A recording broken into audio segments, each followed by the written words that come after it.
নেপালের তিব্বত সীমান্তে ভয়াবহ বন্যা ও ভূমিধসে ব্যাপক প্রাণহানির ঘটনায় গভীর শোক জানিয়েছেন রাষ্ট্রপতি মির্জা ফখরুল ইসলাম আলমগীর। নিহত পরিবারের প্রতি সমবেদনাও জানান তিনি। বাংলাদেশের সরকার ও জনগণের পক্ষ থেকে নেপালের ক্ষতিগ্রস্তদের প্রতি আন্তরিক সহমর্মিতা প্রকাশ করেছেন রাষ্ট্রপতি। আজ বঙ্গভবন থেকে পাঠানো এক শোক বার্তায় এসব তথ্য জানানো হয়। এতে রাষ্ট্রপতি বলেন, প্রকৃতির এই কঠিন বিপর্যয়ে নেপালের পাশে রয়েছে বাংলাদেশ।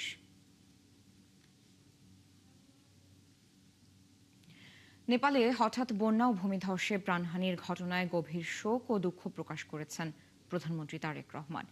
এক শোক বার্তায় তিনি নেপালের প্রধানমন্ত্রী বালেন্দ্র শাহ এবং দেশটির জনগণের প্রতি আন্তরিক সমবেদনা জানান। ভয়াবহ এই বন্যায় বিপুল সংখ্যক মানুষের প্রাণহানির ঘটনায় বাংলাদেশ গভীরভাবে শোকাহত ও ব্যথিত বলে জানান প্রধানমন্ত্রী। প্রকৃতির এই কঠিন বিপর্যয়ে বাংলাদেশ নেপালের পাশে রয়েছে বলেও জানান তিনি। এই সংকটে যে কোনো প্রয়োজনীয় সহায়তা দিতে তার সরকার প্রস্তুত রয়েছে বলেও উল্লেখ করেন প্রধানমন্ত্রী।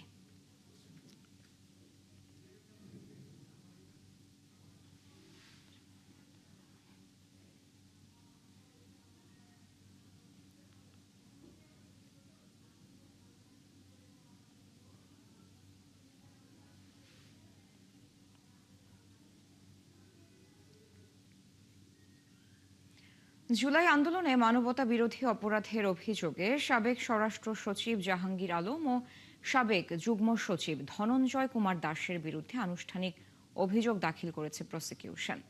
সকালে আন্তর্জাতিক অপরাধ ট্রাইব্যুনাল ২ এ প্রসিকিউশনের পক্ষ থেকে এই অভিযোগ জমা দেওয়া হয়। এই দুই সাবেক আমলার বিরুদ্ধে জুলাই আন্দোলন দমনে ঊর্ধ্বতন কর্তৃপক্ষ হিসেবে দায় আছে বলে অভিযোগ আনা হয়েছে। জুলাইয়ে সংগঠিত হত্যাকাণ্ডে উস্কানি, নির্দেশ প্রদান এবং অপরাধ সংগঠনের ষড়যন্ত্রে জড়িত থাকার সুনির্দিষ্ট অভিযোগ রয়েছে তাদের বিরুদ্ধে।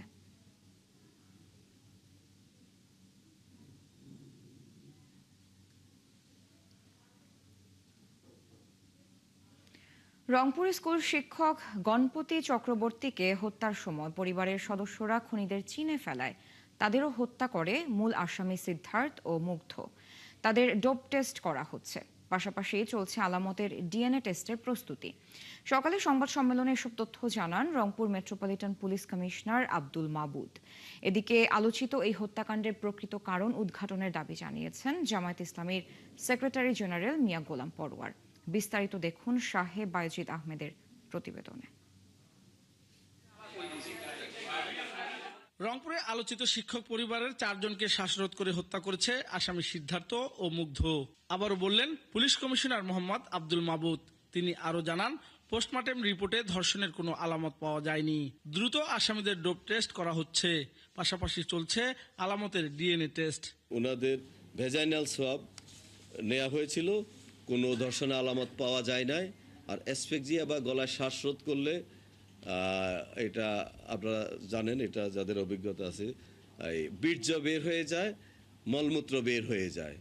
কমিশনার বলেন, ইয়াবা সেবন দেখে ফেলায় প্রথমে শিক্ষক গণপতি চক্রবর্তীকে, পরে তার স্ত্রী ও মেয়েকে এবং সবশেষ শিশু প্রিয়ম আসামি সিদ্ধার্থকে চিনে ফেলায় তাকেও শ্বাসরোধ করে হত্যা করে।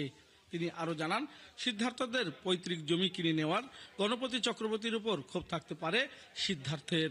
সকালে গণপতি স্যার ছাদে হাঁটতে এসে তাদের দেখে ফেলে ধমক দেয় এবং জোরে জোরে বলে, তোরা এত সকালে এখানে কি করিস? তখন তাদের মাথা কাজ করছিল না, তারা মান সম্মানের ভয়ে গলায় গামছা পেঁচিয়ে মুগ্ধ দাস এবং সিদ্ধার্থ দাস গামছা দিয়ে টান মেরে ফেলে। আমরা মেডিকেল থেকে যে রিপোর্ট পেয়েছি সেটা ময়নাতদন্তের রিপোর্টে সেখানেও চলে আসছে যে এটা অ্যাসফেক্সিয়া বা শ্বাসরোধ কারণে হত্যা। এদিকে নগরীর শাপলা চত্বরে দলীয় কার্যালয়ে এই হত্যাকাণ্ড নিয়ে সাংবাদিকদের সাথে মতবিনিময় করেন জামাতের সেক্রেটারি জেনারেল। সাংবাদিকদের তিনি জানান, এই হত্যাকাণ্ডের সুষ্ঠু তদন্ত ও বিচার চায় জামাত ইসলামী। প্রশাসনকে হত্যাকাণ্ডের মূল রহস্য কারণ, হত্যাকাণ্ডের সাথে জড়িতদেরকে খুঁজে বের করার জন্য আমি জামাত ইসলামীর পক্ষ থেকে আজকের এই সাংবাদিকদের মত বিনিময় সভায় আমি জোর দাবি করছি। এর আগে এই নৃশংস ঘটনার বিচারের দাবিতে বিক্ষোভ করে জামাত, পরে ঘটনাস্থল পরিদর্শন করেন জামাতের নেতারা।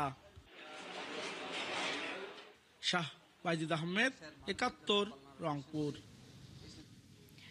রংপুরের শিক্ষক দম্পতি ও তার সন্তানদের হত্যার বিষয়ে তথ্য সংগ্রহে আছেন আমাদের সহকর্মী সুমন তানভীর। সরাসরি যুক্ত হচ্ছি তার সাথে।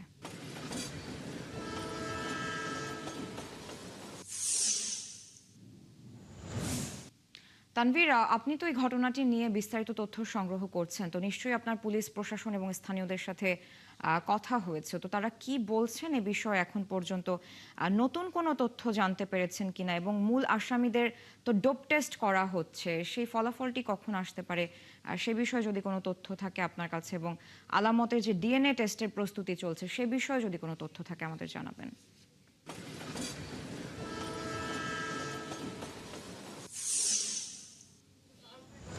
দেখেন, আজ বৃহস্পতিবার, ঠিক গত বৃহস্পতিবারে সেই নৃশংসতার সাক্ষী হয়েছিল যে বাড়িটি ঘিরে শুধু এই রংপুরের মাসোয়া পাড়া না, সারা বাংলাদেশ সেই বাড়িটির সামনে দাঁড়িয়ে আছি আমরা। ক্ষোভ আছে মানুষের, সেই সঙ্গে যারা এখানে এই এলাকার বাসিন্দা আছেন তাদের ভেতরে কিন্তু আসলে এই বিচারটি করতে হবে, সেই বিচারের কিন্তু ডিমান্ডও আছেন। আপনি আপনাদের জায়গা থেকে দেখছেন এই যে আসামি দুইজনকে এখন পর্যন্ত আসলে গ্রেপ্তার করা হয়েছে। তাদের একজনের ভাই এখানে বসে আছেন, তার বাবা বসে আছেন। সকাল থেকে তারা আসলে তাদের মতো করে কথা বলছেন, এবং আজকে একটি ব্রিফিং হয়েছে সেটি নিয়েও কথা বলেছেন। একটু বলবেন, সিদ্ধার্থের বাবা আপনি, আপনার ছেলের বিরুদ্ধেই অভিযোগ, সে হচ্ছে 4 জন মানুষকে একে একে খুন করে ফেলেছে। আপনি সকাল থেকে দেখছি এদিকে ওদিকে যাচ্ছেন, কারণ কি? আমি আজকে পুলিশ কমিশনারের বক্তব্যটা দেখছি, বক্তব্যটার মধ্যে দেখতেছি পুলিশ কমিশনার বলতেছে যে কালকে সীমান্ত ওদের ডিবি অফিসে বা যেখানে গেছিল, যে একটা ভাষণ কথা বলে যাচ্ছে। কি কথা বলে যাচ্ছে? যে রাত্রি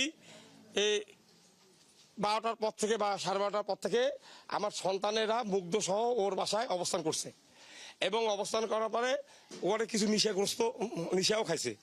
আবার ওইখান থেকে খাওয়ার পরে রাত্রি 3টের দিকে সে বেড়াইছে, কিন্তু ওই ভদ্র সবাই বেড়াইলো না। এরা বেড়াইছে, ওরা আমার জানার তো চাইলো না। আপনি ওই কথা না, আমি বলি, আগে সত্যই বলি, এগুলো পুলিশ কমিশনের আমি বক্তব্য বলতেছি। তখন তো থাকি আমার মাথা হিট। তারপরে দেখা যাচ্ছে রাত 3টের সময় তারা ছাদে গেছে, ছাদে যাইয়া গণপতিকে শব্দ পাওয়ার পরে ও বেড়ে আসছে। আমরা সকালে ওনার সঙ্গে কথা বলেছি, উনি আমাদেরকে যেটি জানাচ্ছেন যে আজকে যে সংবাদ সম্মেলনটি হয়েছে সেই সংবাদ সম্মেলনে আসলে গণপতির যে ছোট ছেলে, সেই ছেলের রেফারেন্সে বলা হয়েছে যে রাতে যখন আসলে সিদ্ধার্থকে দেখে তখন দাদা বলে সম্বোধন করে, কিন্তু সিদ্ধার্থকে কখনোই তারা দাদা বলতেন না, কাকু বলতেন। এই বিষয়টি তিনি বুঝিয়েছিলেন।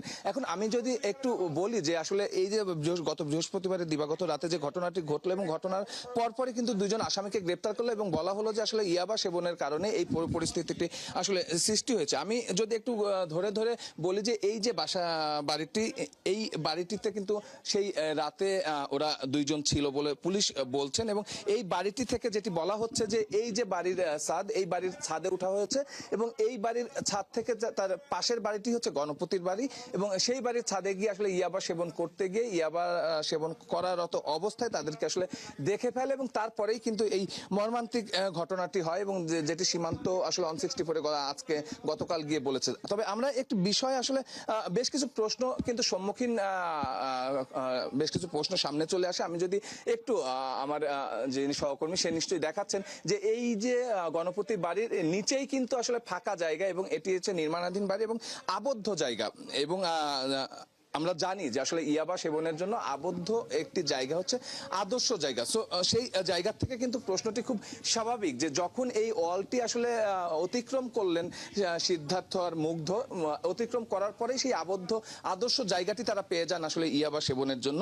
তবে সেই জায়গাটিকে তারা অ্যাভয়েড করে তারা আসলে কোন যুক্তিতে পাশের যে ভবন, সেই ভবনের ছাদ হয়ে সেই ভবনের ছাদে উঠে গেলেন, এবং ছাদ থেকে তারা আবার তার এই গণপূর্তের বাসায় ছাদে আসার প্রয়োজনীয়তা অনুভব করলেন, সেই প্রশ্নটির আসলে উত্তর কিন্তু এখন পর্যন্ত আসলে আমাদের কাছে মেলেনি। তবে যে আরেকটি প্রশ্ন উত্থাপন হয়েছিল গণপূর্তের মেয়ে এবং স্ত্রীর আসলে ধর্ষণের বিষয়টি, সেটির উত্তর কিন্তু আজকে আমরা দেখলাম যে আসলে সংবাদ সম্মেলনে কিন্তু আসলে দেওয়া হয়েছে। সেই সংবাদ সম্মেলনে যেটি জানানো হয়েছে যে সে উত্তরগুলো আমরা খুব শীঘ্রই পাবো, এটি আমাদের প্রত্যাশা। আপনি খোঁজ খবর রাখতে থাকুন সেখানে, নিশ্চয়ই পরবর্তীতে আবারও আমরা আপনার সাথে যুক্ত হব। দর্শক, যুক্ত ছিলেন সহকর্মী সুমন তানভীর রংপুরের শিক্ষক দম্পতি ও তার সন্তানদের হত্যার বিষয় সবশেষ তথ্য নিয়ে।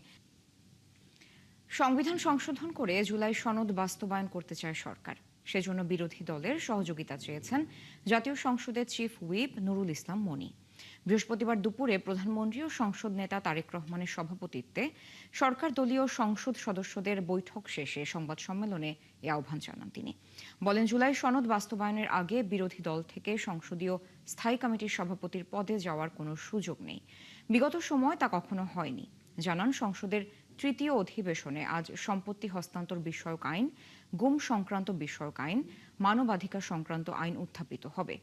আগামী 1 সেপ্টেম্বর বিএনপির প্রতিষ্ঠা বার্ষিকীতে সংসদ সদস্যরা নিজ নিজ এলাকায় গিয়ে সরকারের উন্নয়ন কাজের পরিদর্শনের বিষয়ে আলোচনা হয়েছে, জানান চিফ হুইপ।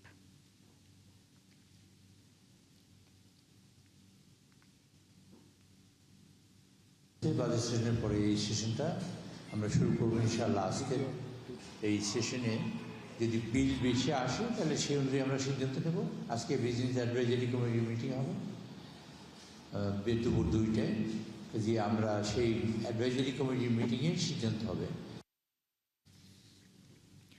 বাংলাদেশের জ্বালানি সংকট মোকাবেলায় চীন কাজ করতে চায় বলে জানিয়েছেন ঢাকায় নিযুক্ত দেশটির রাষ্ট্রদূত ইয়াও ওয়েন। সকালে সচিবালয়ে স্থানীয় সরকার মন্ত্রী আব্দুল মঈন খানের সঙ্গে বৈঠক শেষে তিনি কথা জানান। এ সময় চীনা রাষ্ট্রদূত আরও বলেন, বাংলাদেশে বর্জ্য ব্যবস্থাপনা, নবায়নযোগ্য জ্বালানি, টেকসই পানি সরবরাহ ও ব্যবস্থাপনা সহ বেশ কিছু বিষয়ে কাজ করতে চায় তার দেশ। একই সাথে বর্জ্য থেকে বিদ্যুৎ উৎপাদনেও বিনিয়োগ করতে চায় চীন। মোংলা বন্দর, 3টি বস্তিতে বহুতল ভবন নির্মাণ, তিস্তা ব্যারেজ সহ বিভিন্ন প্রকল্পে বিনিয়োগের কথাও বলেন ইয়াও ওয়েন। এ সময় স্থানীয় সরকার প্রতিমন্ত্রী মীর শাহে আলম জানান, উন্নয়ন প্রকল্পে সহযোগিতার পাশাপাশি বিএনপির সাথেও সামনের দিনগুলোতে সম্পর্ক এগিয়ে নিতে আগ্রহী চীনের রাজনৈতিক দল। নবায়নযোগ্য জ্বালানি যেটা ওয়েস্ট টু এনার্জির বাহিরেও তারা আমাদের সাথে সৌর বিদ্যুৎ, আমাদের যেহেতু একদম প্রাতিষ্ঠানিক রূপ রয়েছে একদম মাঠ পর্যায় পর্যন্ত, ইউনিয়ন পরিষদ, উপজেলা পরিষদ, হাট বাজার, গ্রামীণ হাট বাজার, এরপর পৌরসভা, সিটি কর্পোরেশন, এই জায়গাগুলোর রুপটপে আমরা সোলারের মাধ্যমে যাতে সৌর বিদ্যুৎ উৎপাদন করতে পারি সে ব্যাপারেও তারা সহায়তা করবে। It is related to the livelihood of these poor people, underprivileged. It is the promise of the Prime Minister.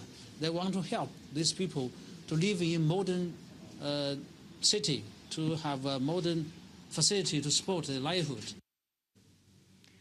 জাতির প্রয়োজনে ইউনানি ও আয়ুর্বেদিক মেডিকেল কলেজের মতো প্রতিষ্ঠান করা হলেও বর্তমানে এগুলো অবহেলিত রয়েছে বলে মন্তব্য করেছেন বিরোধী দলীয় নেতা ও জামায়াত আমির ডাক্তার শফিকুর রহমান। সকালে রাজধানী মিরপুরে সরকারি ইউনানি ও আয়ুর্বেদিক মেডিকেল কলেজের শিক্ষক শিক্ষার্থীদের সঙ্গে মত বিনিময়ের সময় তিনি কথা বলেন, এই সেবা তুলনামূলক সাশ্রয়ী ও পার্শ্ব প্রতিক্রিয়াহীন নেই। তাহলে কেন এই সেবা মানুষের জন্য উপযোগী করা হবে না?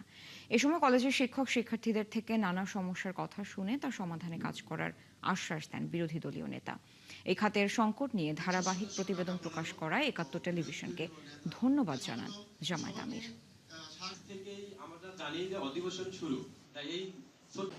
এই সেবাটা তুলনামূলকভাবে সাশ্রয়ী এবং পার্শ্ব প্রতিক্রিয়া মুক্ত, তাইলে এই সেবা কেন আমরা নেব না? এর প্রয়োজনীয়তা হয় আমরা উপলব্ধি করি না, অথবা এই সেবার পক্ষে বড় গলায় কথা বলার জায়গা মতো লোক নাই, এই জন্য উপেক্ষিত। এটা তো হওয়া উচিত নয়। আমাদের সরকার, বর্তমান সরকার ঘোষণা করেছেন সবার জন্য স্বাস্থ্য সেবা নিশ্চিত করা হবে। তো এখানে যে শত শত রোগীরা এখানে আসে প্রতিদিন সেবা নিতে, তারা কি সবার মধ্যে পড়ে না? তারাও তো সবার মধ্যে পড়ে। যেহেতু তারা সবার মধ্যে পড়ে, কাজে এখানে উপযুক্ত অ্যাটেনশন দিতে হবে।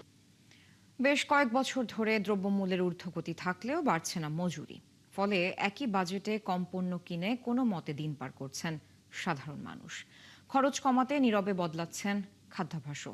বড় মাছের বদলে ছোট গরুর পরিবর্তে মুরগির মাংস এবং ব্র্যান্ড ছেড়ে খোলা পণ্যে ঝুঁকছেন ক্রেতারা। এরপরও জীবনযাত্রার ব্যয় মেটাতে ভাঙতে হচ্ছে সঞ্চয়। মেজবাহ হাসানের রিপোর্টে বাকিটা। বেশ কয়েকদিন ধরে মূল্যস্ফীতির চাপে পিষ্ট সাধারণ মানুষ, কিন্তু সেই তুলনায় বাড়ছে না আয়। ফলে উচ্চ মূল্যের এই বাজারে তাল মেলাতে হিমশিম খেতে হচ্ছে প্রতিনিয়ত। তার সাথে বর্তমান যোগ হয়েছে গ্যাস বিদ্যুতের তীব্র সংকট।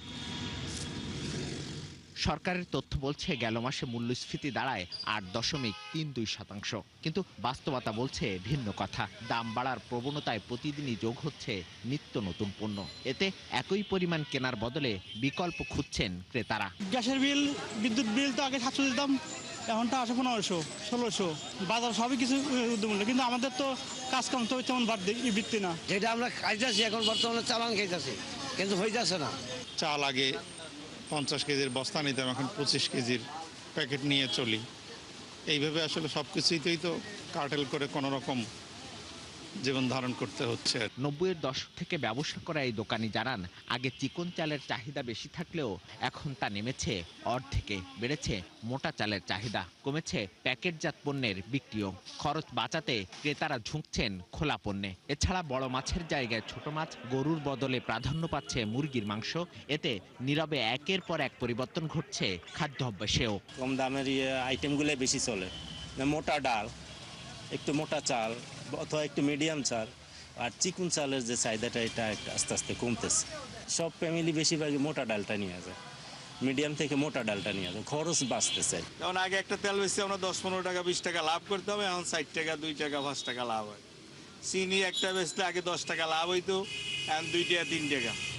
চাউল আগে 1 কেজি 4-5 টাকা লাভ হইতো, 3 টাকা লাভ হইতো, আনা 1 টাকা, এইরকমই লাভ হয়, মানে লাভের অংশটা কমে গেছে। বিশেষজ্ঞদের মতে মূল্যস্ফীতির সঙ্গে আয়ের সমন্বয় না হওয়ায় ভোক্তারা বাধ্য হচ্ছেন পণ্যের পাশাপাশি রুচি বদলাতেও। বৈশ্বিক বাজারে মূল্যস্ফীতির খুব বড় উল্লম্ফন আমরা এর মধ্যে শুনিনি।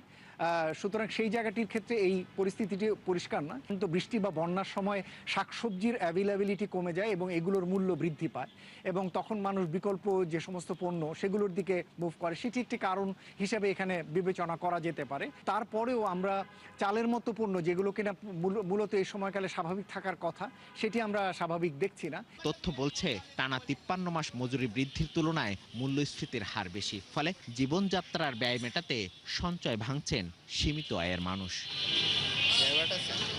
মেজবাহ হাসান, 71, ঢাকা। মহেশখালী ভাসমান টার্মিনাল থেকে সরবরাহ বাড়লেও চাহিদা অনুযায়ী গ্যাস পাওয়া যাচ্ছে না। এতে চট্টগ্রামের গ্যাস নির্ভর কারখানায় সার ও বিদ্যুৎ উৎপাদন ব্যাহত হচ্ছে। বেশি ক্ষতিগ্রস্ত হচ্ছে রপ্তানিমুখী কারখানাগুলো।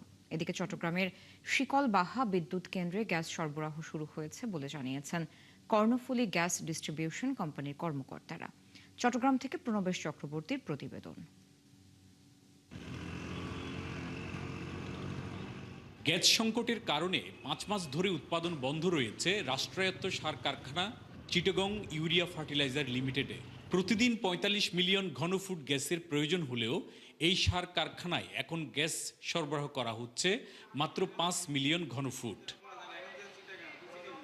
গ্যাসের অভাবে উৎপাদন ব্যাহত হচ্ছে বিদ্যুৎ কেন্দ্রগুলোতেও। মহেশখালী ভাসমান গ্যাস টার্মিনাল থেকে সরবরাহ কমে গেলে সরবরাহ বন্ধ হয় শিকলবাহা বিদ্যুৎ কেন্দ্রে। তবে এখন সরবরাহ বাড়ায় বিদ্যুৎ কেন্দ্রটিতে 38 মিলিয়ন ঘনফুট গ্যাস দেয়া হচ্ছে।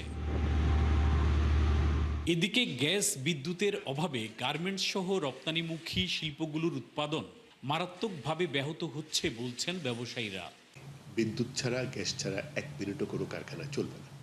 সুতরাং এটাতে গ্যাস না পাওয়া এবং সাথে সাথে বিদ্যুতের যে এখন ঘাটতি দেখা যাচ্ছে, এইটা বাংলাদেশের যে এখন আমাদের রপ্তানিমুখী শিল্প বলেন, অভ্যন্তরীণ শিল্প, সবগুলিকে কিন্তু সমানভাবে ক্ষতিগ্রস্ত করছে।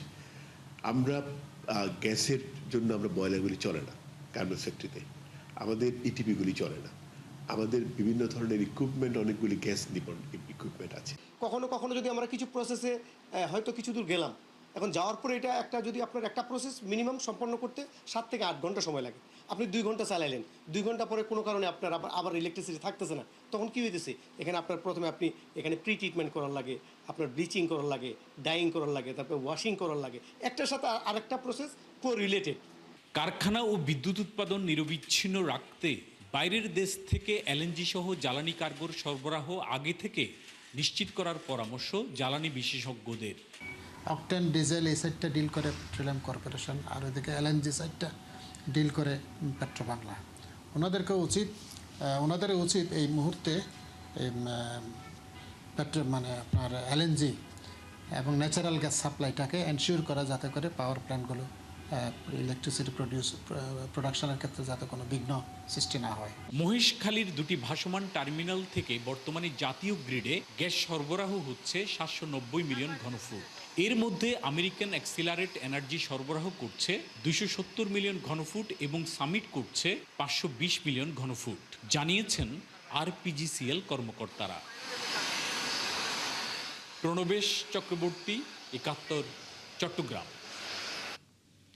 দ্রোহ, সাম্য, মানবতা আর অসাম্প্রদায়িকতার কবি কাজী নজরুল ইসলাম। আজ তার 50তম মৃত্যুবার্ষিকী। 1383 বঙ্গাব্দের 12 ভাদ্র ঢাকায় শেষ নিঃশ্বাস ত্যাগ করেন জাতীয় কবি। কবির মৃত্যুবার্ষিকী ঘিরে নেওয়া হয়েছে নানা কর্মসূচি। সকালে কবির সমাধিতে শ্রদ্ধা নিবেদন করেন বিএনপির ভারপ্রাপ্ত মহাসচিব রুহুল কবির রিজভী। এ সময় তিনি বলেন, যুগান্তরের কবি কাজী নজরুল ইসলাম বিপ্লবের বাণী প্রচার করেছিলেন। মামুন হোসেনের রিপোর্টে বিস্তারিত। ভুলক দুলক গোলক ভেদিয়া খোদারো আসনারো সোছে দিয়া উঠিয়াছি চির বিস্ময় আমি বিশ্ববিধাত্রীর। তীব্র কণ্ঠে বিদ্রোহী কবিতায় সাম্যের গান, অন্যায়, শোষণ আর বৈষম্যের বিরুদ্ধে নজরুল ছিলেন সবসময় সোচ্চার।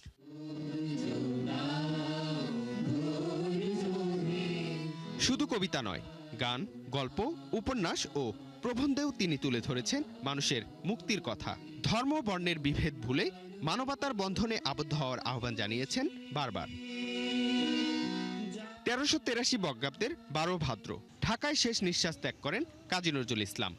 শেষ ইচ্ছা অনুযায়ী ঢাকা বিশ্ববিদ্যালয় কেন্দ্রীয় মসজিদের পাশে তাকে সমাহিত করা হয়। নজরুলের একটা সর্বজনীন গ্রহণযোগ্যতা রয়েছে, সর্বস্তরে রয়েছে। তার কথাই কি ছিল, তার গানে কি ছিল, এগুলি যদি আমরা ছোটদেরকে বোঝাতে পারি, এবং এটি অবশ্যই হতে হবে ফ্যামিলি থেকে। তার যে চেতনা, তার যে অসাম্প্রদায়িকতা, তার যে দ্রোহ, তার যে দেশপ্রেম, এখন আসলে সেভাবে আমরা পরিলক্ষিত দেখছি না। প্রতি বছরের মতো এবারও কবির মৃত্যুবার্ষিকী ঘিরে আছে নানা আয়োজন। তার সমাধিতে শ্রদ্ধা নিবেদন, আলোচনা সভা, দোয়া ও সাংস্কৃতিক আয়োজনের মধ্য দিয়ে স্মরণ করা হয় জাতীয় কবিকে। দেশের স্কুল কলেজগুলোতে যাতে তাকে নিয়ে কাজ করা হয়, তার জন্মদিন, মৃত্যুদিন পালন করা হয়, এইটা এখনো বোধহয় হয়নি সেভাবে। আমি চাই যে স্কুল কলেজে যেন একটি দিন, কবির জন্মদিন হোক বা মৃত্যুদিন হোক, তারা যেন এটা পালন করেন। আমরা গর্বিত এমন একজন কবিকে আমরা পেয়ে, এবং তার পাশে আজকে আমরা দাঁড়িয়েছি, তার কবরের পাশে আমরা কথা বলছি, শ্রদ্ধা ফাতিহা পাঠ করেছি, শ্রদ্ধা নিবেদন করছি। জাতীয় কবির 50তম মৃত্যুবার্ষিকীতে শ্রদ্ধা জানাতে এসে বিএনপির ভারপ্রাপ্ত মহাসচিব রুহুল কবির রিজভী বলেন, কাজী নজরুল ইসলাম দ্রোহ প্রেমের কবি। সাহিত্যের সব শাখাতেই ছিল তার পদচারণা। যত পরেই নিপীড়নের খড়গ হোক, সেই খড়গকে সমূলে উৎপাটিত করে সেটিকে ভেঙে রাস্তায় নামতে এবং অন্যায়কে দূরীভূত করে ন্যায় প্রতিষ্ঠিত করতে কাজী নজরুল ইসলামই হচ্ছে আমাদের প্রধান অনুপ্রেরণার উৎস। নজরুলের গান, কবিতা, গল্প বাঙালির আবেগের অংশ। তার কবিতা আজও তাই প্রতিবাদের ভাষা। কাজী নজরুল ইসলাম শুধু একজন কবি নন, তিনি বাঙালির প্রতিবাদী চেতনার প্রতীক। তার কণ্ঠে উচ্চারিত হয়েছে স্বাধীনতার আকাঙ্ক্ষা, সাম্যের ডাক এবং মানবতার কথা। জাতীয় কবির সমাধিস্থল থেকে মামুন হোসাইন, 71, ঢাকা। চলছে সংবাদ সংযোগ। সরাসরি সংবাদ অনুষ্ঠান দেখতে চোখ রাখুন 71 ফেসবুক পেজে এবং সাবস্ক্রাইব করুন 71 ইউটিউব চ্যানেল। থাকুন 71 সাথে।